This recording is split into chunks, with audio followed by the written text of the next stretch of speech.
Hi, this is Vicky from Learning Home Volunteers, and welcome to this learning session on monsters.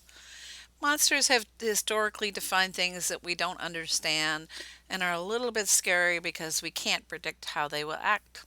Kind of like this furry one here.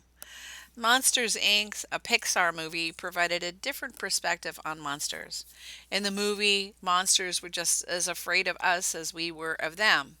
Human children were scary,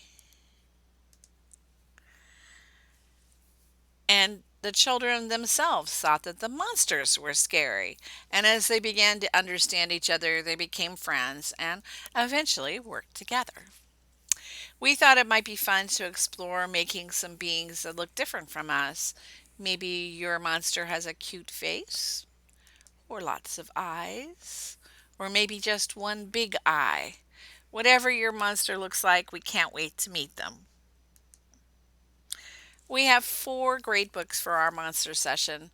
I think my favorite is another Mo Williams book entitled Leonardo the Terrible Monster.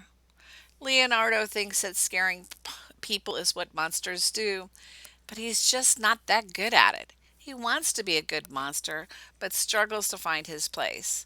What happens will surprise you and maybe change your mind a little bit about what monsters are. Our second book, If You're a Monster and You Know It, is a take on the song If You're Happy and You Know It, and I'm hoping we can all sing it together.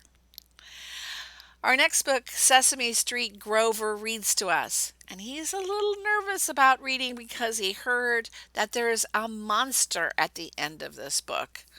Who do you think that will be? For our last book, Go Away Big Green Monster, we have provided a felt story to go with it. This book has a big green monster in it, but you can make it go away by just telling it, go away. We hope you enjoy using the felt story with the book. Paper lunch bags are the perfect size for making a puppet to be used by a child. You can make your own puppet act out any of the monster characters in our books. They can look like the ones in the books or be an invention from your child's mind. Our first example starts by painting the paper bag and then adding items to complete the picture: eyes, stripes, ears, toes, teeth, even maybe a tongue. Our second example uses markers and glues on arms and legs and hair, um, and even a little skirt.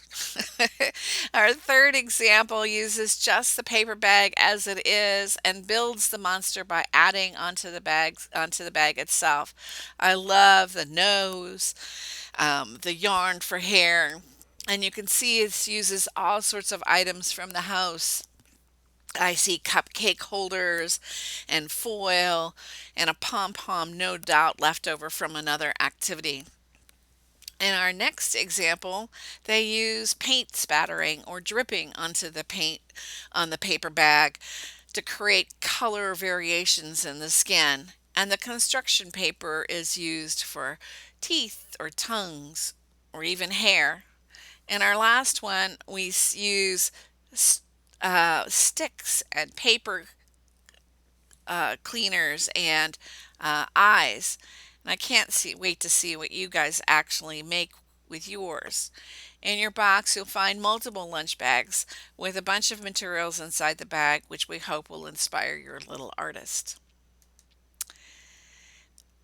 Activity number two, measuring monsters.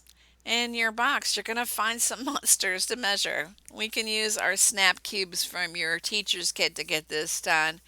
Have the child put as many snap cubes that will fit on the line, and then mark how many there were used in the square.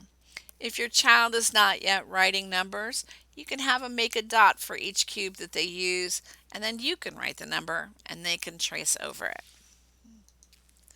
This is activity number three. It's how many eyes does that monster have? I have two eyes. What about you? Your mom? Well, it appears that monsters can have any number of eyes. So this activity uses googly eyes and cards that are marked with a number. The goal of the game is to match the number of eyes to be the same as the print number on the card. Many of our children do not recognize print numbers, so you can say it and trace it with your finger, and then they can put the number of eyes that matches that number. I love the monster activities for this week, and I'm hoping to see the pictures of the puppets and the measuring. Next week, we'll start off with one of my favorite materials, Play Doh. Can't wait to start next week.